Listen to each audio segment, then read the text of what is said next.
네, 오늘도 예배 자리에 오신 여러분을 환영하고 축복합니다. 네, 또 채팅으로 또 가능하시면 같이 인사하면서 예배 자리로 나아가면 좋을 것 같습니다. 네, 제가 오늘 예배 시작하면서 한 가지 부탁드리고 싶으신 거는 이제 여러분이 예배를 드리다 보면은 소리가 조금 크다고 느껴질 때도 있고 혹은 작게 느껴질 때도 있을 것 같아요. 그래서 이제 그 핸드폰 볼륨이나 컴퓨터 볼륨 스스로 잘 조절하시면서 예배 같이 드리면 좋을 것 같습니다. 하고 있는 거 잠시 멈춰 주시고 우리가 잠시 또 예배에 집중하며 하나님께 나아가는 시간이 되기를 간절히 소망합니다. 함께 사도신경으로 신앙 고백하시겠습니다. 나는 전능하신 아버지 하나님 천지의 창조주를 믿습니다.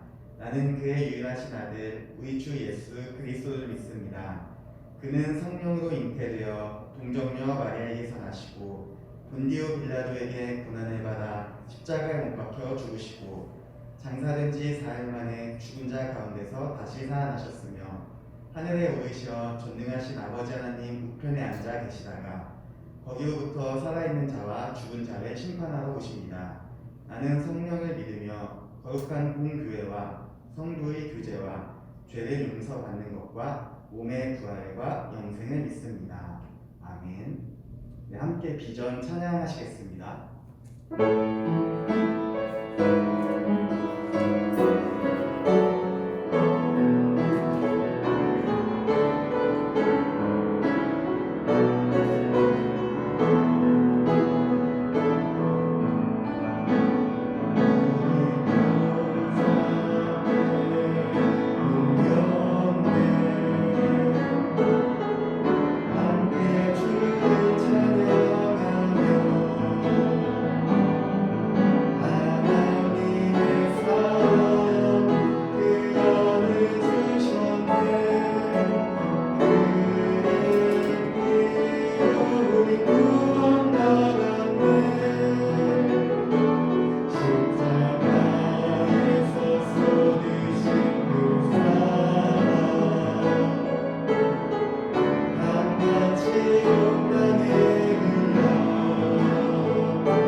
16절, 17절 말씀입니다. 신약성경 146면에 있습니다. 네, 성경이 있는 친구들은 성경 펴주시고 혹시나 준비를 못한 친구들은 주보 안쪽에 보시면 제가 적어놨습니다. 요한복음 3장 16절에서 17절 말씀 함께 읽겠습니다. 하나님이 세상을 이처럼 사랑하사 독생자를 주셨으니 이는 그를 믿는 자마다 멸망하지 않고 영생을 얻게 하려 하심이라. 하나님이 그 아들을 세상에 보내신 것은 세상을 심판하려 하심이 아니요 그로 말미암아 세상이 구원을 받게 하려 하심이라. 아멘. 네, 요즘 제가 여러분들 생각하면서 자주 드는 생각이 있습니다. 강하게 제 마음에 부딪히는 게 뭐냐면 청소년기에 교회를 다닌다는 것은 정말 쉽지 않은 일인 것 같다. 이 생각입니다. 쉬는 날인 일요일 오전에 다른 친구들은 놀러를 가거나 게임을 하거나 운동을 하거나 각자의 시간을 보낼 텐데 예배를 드린다는 것은 정말 어려운 일인 것 같습니다. 근데 거기다가 지금은 우리가 코로나로 인해서 함께 모이지 못하고 얼굴을 마주하지 못하고 온라인으로 예배를 드리는 상황 속에서 여러분이 느끼는 어떤 어려움은 더 심할 거다라고 생각을 합니다. 신앙생활은 분명히 어렵지만 그럼에도 불구하고 지금 함께 매주 예배를 드리고 또 조별 모임에 참여하시고 그리고 큐티도 하고 성경 통독을 하는 여러분을 보면서 굉장히 대단하고 기특하다라는 생각을 많이 하게 됩니다. 네, 큐티와 성경 통독 열심히 하고 계시는 거 맞죠? 네, 그렇게 믿겠습니다. 네, 우리 친구들이 이렇게 열심히 교회를 다니고 신앙생활을 하는 이유는 무엇인가요? 누군가는 부모님의 강요에 의해서 그랬을 수도 있고 또 누군가는 내가 좋아서 그랬을 수도 있습니다. 또 누군가는 그냥 즐겁고 재밌습니다 라고 얘기할 수도 있습니다. 근데 제가 아무리 생각해봐도 우리가 만약에 즐거움과 재미를 찾는다면 교회보다는 교회 밖이 더 재미있는 게 많은 것 같습니다. 우리가 지금 당장 스마트폰만 잡아도 굉장히 즐거운 걸 많이 할 수 있고 컴퓨터 앞에 앉아서 게임만 해도 굉장한 재미와 즐거움을 느낄 수가 있습니다. 그리고 노래방도 있고요. 또 놀이공원도 있고 굉장히 많은 즐거운 게 교회 밖에는 존재합니다. 근데 이런 것들을 다 뒤로하고 우리 중고등부 친구들이 예배를 매주 드리고 그렇게 같이 큐티도 하고 성경 통독도 하고 선생님과 함께 교제를 하는 이유는 무엇일까요? 제가 조심스럽게 생각해 보면 아마 우리에게 가장 중요한 것을 하나님 안에서 발견할 수 있기 때문이 아닐까 생각을 해봅니다. 그리고 오늘 말씀은 그것에 대해서 분명히 얘기합니다. 우리의 삶에서 무엇이 가장 중요한지에 대해서 우리가 오늘 한번 생각해보고 하나님의 마음을 좀 알아보고자 하는 시간을 가지면 좋을 것 같습니다. 한 번뿐인 우리의 삶에서 이 세상의 삶에서 가장 중요한 게 무엇일까요? 저는 TV의 어떤 예능 프로그램이나 드라마의 소재를 보면서 어떤 시대의 트렌드를 굉장히 잘 보려고 노력을 합니다. 근데 요즘은 보면은 사람들이 지금 현재, 지금 이 순간에 가장 중요하게 생각하고 있는 것 같습니다. 내가 살고 있는 지금, 이 시간에 가장 가치 있고 보람차게 보내는 것이 인생에서 가장 중요하다라고 생각을 하는 겁니다. 그 결과가 어떻게 나타나냐면은 미래를 생각하지 않고 무조건 지금에 다 투자를 합니다. 내가 필요한 것을 채우기에 바쁘고 조금 무리를 해서라도 내가 지금 무언가를 하고 싶으면 어떻게 해서든지 그것을 해야만 하고 이러한 삶의 모습들을 보게 됩니다. 그리스도인 역시 근데 하나님을 믿지 않는 사람들과 다르지 않게 지금 이 순간만에 중요시하는 모습을 보게 됩니다. 현재에만 만족하는 삶, 현재에서 가장 큰 즐거움과 유익을 누리려고 하는 그런 모습을 많이 보게 됩니다. 왜냐하면 저와 여러분 역시 이 세상에서 살고 있기 때문에 어떤 세상의 풍속에 휩쓸리게 되는 것입니다. 제가 이렇게 말씀드리면 이런 질문을 하는 친구도 있을 것 같아요. 전도사님은 그러면 현재는 중요하지 않다라고 생각하는 건가요? 아닙니다. 저 역시도 지금 현재가 굉장히 중요하다라고 생각을 합니다. 그리스도인 역시 지금 현재를 충실하고 최선을 다해서 살아가야 합니다. 열심히 공부도 해야 되고요. 부모님 말씀도 잘 들어야 되고 친구들과 놀 때는 또 열심히 놀아야 되고요. 근데 중요한 건 뭐냐면은 우리가 현재를 살아갈 때 그 목적이 나의 어떤 삶의 질의 향상이나 유익이 아니라 하나님의 영광을 위한 현재를 살아가야 한다는 차이가 있다라는 것입니다. 현재 물론 중요하지만 그리스도인에게는 이 현재의 삶보다 더 중요한 것이 있습니다. 그리고 나아가서 모든 사람들에게 가장 중요한 것이 있습니다. 바로 인간은 하나님의 은혜가 필요한 존재임을 깨닫고 기억하는 것입니다. 그리고 우리가 이것을 생각할 때 잊지 말아야 하는 것은 제가 자주 강조하지만 저와 여러분은 죄인이라는 사실입니다. 우리는 아담과 하와가 범죄한 이후 죄인의 길로 들어섰습니다. 성경은 그것을 이렇게 표현합니다. 너희는 본질상 진노의 자녀였다라고 표현을 합니다. 우리가 죄인임을 잊는다면 나의 삶은 나에게만 집중될 수밖에 없습니다. 그러나 내가 죄인임을 기억한다면 우리의 삶은 하나님께 집중될 수밖에 없습니다. 인간의 삶은 자기 자신을 위해서 존재하는 것이 아니라 하나님을 위해서, 조금 더 구체적으로 하나님의 영광을 위해서 존재한다라고 성경은 얘기합니다. 그리고 우리가 이 삶의 목적을 기억하기 위해서는 우리가 항상 하나님의 은혜가 필요한 존재임을 깨닫고 기억해야 한다는 것입니다. 죄인임을 기억해야 한다는 것이죠. 우리는 하나님의 영광을 위해서 존재하지만 죄로 인해서 절망스러운 상태에 빠졌습니다. 인간은 스스로 하나님의 창조 질서에서 벗어났고 하나님을 거부했습니다. 근데 그냥 거부하는 게 아니라 정말 적극적으로 하나님을 저항하며 하나님의 품에서 뛰쳐나갔습니다. 그 이후에 인간은 분명히 알고 있습니다. 내가 다시 창조주 하나님께 돌아가는 것이 가장 큰 행복이고 인생에서 중요한 것을 알고 있습니다. 그렇지만 우리의 능력으로는 절대로 그 품으로 돌아갈 수 없는 것이 죄인인 인간의 현실입니다. 그래서 결국 인간이 다시 하나님께로 돌아가기 위해서는 하나님께서 주시는 대안이 필요합니다. 근데 과연 우리가 이 하나님의 대안이 필요함을 느낄까요? 정말 안타까운 얘기지만 그렇지 않은 것 같습니다. 이렇게 생각하는 가장 큰 이유는 사람들은 이 세상의 삶이 끝이라고 생각하기 때문입니다. 우리가 한 번 죽으면 모든 것이 끝난다라는 생각입니다. 영혼은 없고 우리의 육체가 죽으면 모든 것이 끝나기 때문에 지금 이 순간만 열심히 즐겁게 살면 된다라는 마음입니다. 그 결과 하나님에 대한 이런 거에는 관심이 없습니다. 그저 이 세상에서 열심히 즐겁고 내가 하고 싶은 것을 다 하고 사는 것이 가장 최고의 가치라고 생각을 하게 됩니다. 근데 성경은 역시 그렇게 얘기하지 않습니다. 오늘 본문을 보면 예수님은 멸망과 영생에 대해서 말씀하십니다. 우리의 삶은 지금 이 세상에서 끝나는 것이 아니라 그 후에 멸망이나 영생으로 이어진다라는 것입니다. 우리 중고등부 친구들이 이 사실을 반드시 기억하고 우리가 살아갔으면 좋겠습니다.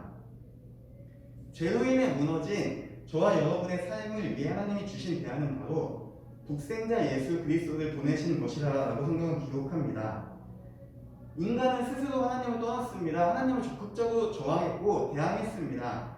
근데 하나님은 그런 인간을 향해서 복수심을 불타시거나 우리를 영원히 괴롭히는 분이 아닙니다.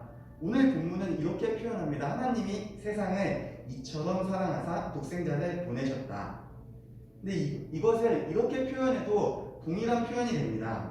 하나님이 나를 이처럼 사랑하사 독생자를 보내셨다.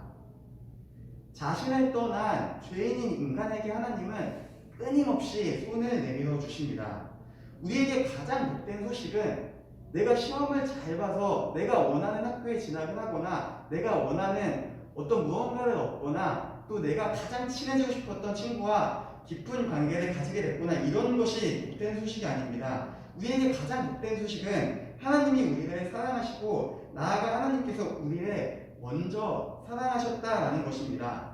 죄인인 우리는 하나님을 떠났지만 하나님이 우리를 계속해서 불러주시고 이렇게 같이 끄집어주시고 계속해서 우리를 사랑하신다라는 것입니다. 이것은 성경 전체에서 흐르는 굉장히 중요한 하나님의 마음입니다. 하나님이 우리를 먼저 사랑하셨기 때문에 우리의 죄를 해결하기 위해서 적극적으로 우리에게 다가오셨습니다. 그것이 예수님을 통해서 완전히 드러나고 증명되는 것입니다. 아마 지금 함께 예배를 드리는 친구들 중에서는 이 예수님의 십자가에 대해서 깊이 생각해보지 못했을 수도 있습니다. 그리고 모태신앙인 친구들은 이것이 너무나 당연하게 자주 어릴 때부터 들어왔기 때문에 어떤 십자가의 은혜에 대해서 깊게 생각하지 못하고 가볍게 넘길 수도 있습니다. 근데 이 예수님의 십자가 죽음은, 그리고 하나님께서 직접 육신이 되어 우리에게 오신 이 사건은 그 무엇과도 비교할 수 없고 표현할 수 없는 엄청난 사건입니다. 하나님이 우리를 너무나 사랑하셔서 우리를 죄 가운데 내버려둘 수 없어서 잔혹한 고통을 스스로 짊어지신 사건이 바로 십자가 사건이고, 하나님께서 직접 우리에게 오신 사건이다라는 것입니다. 그리고 이것이 바로 죄인인 우리, 하나님의 은혜를 필요로 하는 우리의 삶에 대한 하나님의 대안이다라고 성경은 얘기합니다. 이 하나님의 사랑이 얼마나 큰지 로마서 5장에서는 이렇게 얘기합니다. 우리가 아직 죄인 되었을 때 예수님께서 우리를 위해 죽으심으로써 하나님께서 우리에 대한 자기의 사랑을 확증하셨다. 그리고 로마서 8장에서는 이렇게 얘기를 합니다. 그 어떤 것도 우리를 향한 하나님의 사랑에서 끊을 수 없다라고 얘기를 합니다. 죄인인 우리를 구원하시고 하나님과 화목하게 하기 위한 그 하나님의 사랑은 그 어떤 것과도 비교할 수 없는 놀라운 사건이고 하나님의 은혜임을 우리가 기억하기를 원합니다. 그러면 우리가 이 하나님의 은혜에 어떻게 반응을 해야 될까요? 제가 이번 주 설교를 준비하면서 이런 생각이 굉장히 많이 들었습니다. 첫째 생각은 뭐였냐면은 이 세상이 끝나면 모든 것이 끝난다라는 헛된 생각에서 벗어나야 된다라는 생각을 많이 들었습니다. 그리고 두 번째는 뭐냐면 지금 현재를 열심히 살아가되 나의 목적이 무엇인지에 대해서 끊임없이 점검하고 하나님 앞에서 돌아봐야 한다는 생각을 많이 하게 되었습니다. 우리의 삶이 끝날 때, 우리의 육신이 죽을 때는 분명히 심판이 있고 그 결과 멸망과 영생이라는 길이 있다라고 얘기합니다. 그리고 우리는 예수님을 믿을 때 그 영생으로 들어갈 수 있음을 기억하면 좋겠습니다. 우리의 삶의 중심에 그 하나님의 사랑, 예수님의 십자가 은혜를 새기는 것이 가장 중요합니다. 그 은혜를 새기며 우리의 삶은 하나님을 위한, 하나님의 영광을 위한 삶임을 기억해야 하는 것입니다.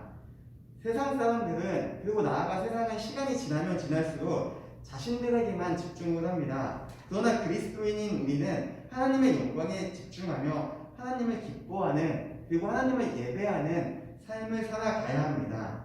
이것이 죄인인 우리에게 예수님을 보내신 그 하나님의 은혜에 올바르게 응답하는 삶의 모습이 아닐까 생각을 해봅니다. 죄로 인해 죽을 수밖에 없는 저와 여러분을 하나님은 그냥 내버려 두지 않으셨습니다. 자신의 끝없는 그 사랑으로 예수님을 통해서 우리를 영원한 그 생명의 길로 초대하셨습니다. 마가복음에서 예수님은 또 이렇게 말씀하십니다. 인자가 온 것은 자기 목숨을 많은 사람의 대속물로 주기 위함이다. 우리가 예수님의 이 말씀을, 또 예수님의 마음에 새기길 원합니다. 우리는 예수님을 믿음으로 이 구원의 은혜를 날마다 충만하게 차고 넘치게 누려야 하는 존재임을 기억하며 또 주님을 바라보는 중고등부 친구들이 되기를 원합니다. 저와 여러분의 삶에서 가장 중요한 것은 우리는 하나님의 은혜가 필요한 존재라는 것입니다. 그리고 하나님은 그 은혜를 예수님을 통해서 넘치도록 부어주셨음을 인정하고 예수님을 내 삶의 주인으로 모시는 것입니다. 우리는 그 예수님을 믿을 때 멸망이 아닌 영생을 선물로 받을 수 있습니다. 이것이 하나님이 우리에게 원하시는 삶의 모습이고 우리가 평생 동안 나아가야 하는 삶의 방향이 아닐까 생각을 해봅니다. 중고등부 친구들의 마음속에 항상 우리가 이 십자가, 예수님의 십자가 은혜를, 그리고 하나님께서 예수님을 이 땅에 보내신 그 하나님의 사랑을 마음에 새기길 원합니다. 우리가 이것을 새기며 하루하루 살아갈 때 우리의 삶은 하나님으로 채워지고 또 예수님의 그 은혜로 채워지고 성령님의 인도하심으로 채워지기 때문입니다. 우리가 날마다 이것을 기억하며 하나님이 기뻐하시는 삶을 살아가는 저와 여러분 모두가 되기를 간절히 소망합니다. 함께 기도하시겠습니다. 아버지 감사합니다. 우리의 삶에서 가장 중요한 것이 무엇인지 한번 생각을 해보게 됩니다. 하나님, 우리가 만약에 지금까지 헛된 것에 집중하고 있었다면 주님, 이 시간 우리의 죄를 고백합니다. 예수님의 보혈로 용서하여 주시옵소서. 우리의 마음이 내 자신이 아닌 그 하나님을 향하길 원합니다. 그리고 내 삶의 목적이 하나님의 영광임을 우리가 기억하길 원합니다. 우리는 하나님의 그 은혜가 필요한 죄인임을 기억하게 하여 주시옵시고, 날마다 그 독생자 예수님을 우리에게 보내주신 하나님의 마음을 기억하며 감사하는 마음으로 주님께 나아가는 삶을 살아가길 원합니다. 우리 중고등부 친구들의 마음을 주님께서 지켜주시고 또 발걸음과 모든 생각을 주님께서 인도하여 주시옵소서. 감사하며 예수님의 이름으로 기도합니다. 아멘. 네, 봉헌 시간입니다. 여러분 그 예물 구별하셔서 간직하시다가 다시 모일 때 가지고 오셔서 하나님께 기쁨으로 드리기를 간절히 기도하겠습니다. 함께 주기도문으로 예배를 마치겠습니다. 하늘에 계신 우리 아버지, 아버지의 이름을 거룩하게 하시며 아버지의 나라가 오게 하시며 아버지의 뜻이 하늘에서와 같이 땅에서도 이루어지게 하소서. 오늘 우리에게 일용할 양식을 주시고 우리가 우리에게 잘못한 사람을 용서하여 준 것 같이 우리 죄를 용서하여 주시고 우리를 시험에 빠지지 않게 하시고 악에서 구하소서. 나라와 권능과 영광이 영원히 아버지의 것입니다. 아멘.